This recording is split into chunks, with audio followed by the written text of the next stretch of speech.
Ismi Hanifah Qadriyatur Rasyidah. Wa ismi Zahidah Fauzia.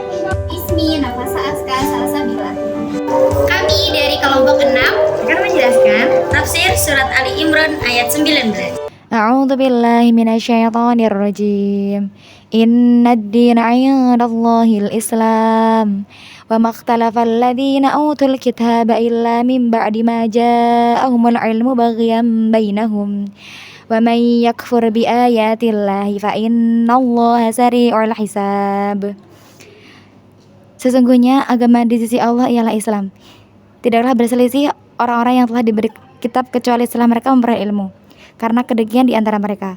Barang siapa ingkar terhadap ayat-ayat Allah, maka sungguh Allah sangat cepat perhitungannya. Di dalam surat Ali Imran ayat 19, Allah menjelaskan bahwasannya satu-satunya agama yang diridhoi oleh Allah hanyalah Islam. Satu-satunya agama yang diterima oleh Allah dari sejak awal penciptaan sampai datangnya hari kiamat hanyalah Islam. Agama Islam yang dimaksud di sini adalah mengikuti dan beriman kepada semua syariat yang dibawa oleh para rasul yang kemudian disempurnakan oleh Nabi Muhammad SAW. Karena pada dasarnya semua risalah Nabi dan Rasul mengajarkan ajaran tauhid, yaitu mengesahkan Allah. Bisa diambil kesimpulan bahwasannya barang siapa yang meninggal dunia setelah diutusnya Nabi Muhammad SAW dengan membawa agama selain yang dibawa oleh beliau, maka agamanya tidak diterima.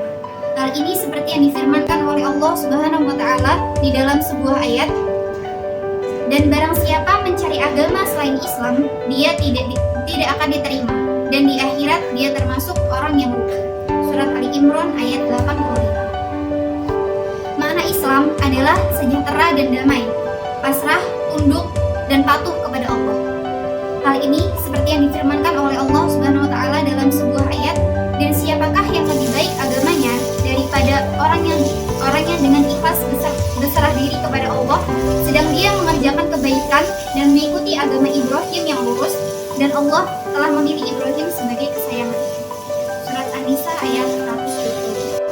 Dalam ayat ini, Allah menjelaskan bahwa ahli kitab Yahudi dan Nasrani saling berselisih tidak lain karena setelah bukti-bukti dan dalil-dalil disampaikan kepada mereka dengan diutusnya para rasul dan menurunkan kitab kepada mereka, yakni kebenaran Al-Quran. Allah Subhanahu wa Ta'ala juga menegaskan bahwa Nabi Muhammad SAW adalah penutup para nabi. Beliaulah nabi yang dijanjikan akan diutus yang merupakan berita gembira bagi mereka. Dan dalam ayat ini ada hubungannya dengan Quran surat Al-Baqarah ayat 146, yakni orang-orang yang telah kami beri kitab Taurat dan Injil mengenal Muhammad seperti mereka mengenal anak-anak mereka sendiri. Sesungguhnya sebagian mereka menyembunyikan kebenaran, padahal mereka mengetahui. Sehingga mereka terpecah belah menjadi beberapa kelompok dan aliran yang saling membunuh di antara mereka dalam masalah agama, dan mereka berselisih pendapat tentang Nabi Muhammad SAW. Setelah datang kepada mereka pengetahuan yang sampai kepada derajat, yakni akan kenabian Muhammad SAW, dan bahwa agama adalah satu yang tidak ada alasan sedikit pun untuk berselisih tentangnya, kecuali disebabkan perasaan dengki dan hasud.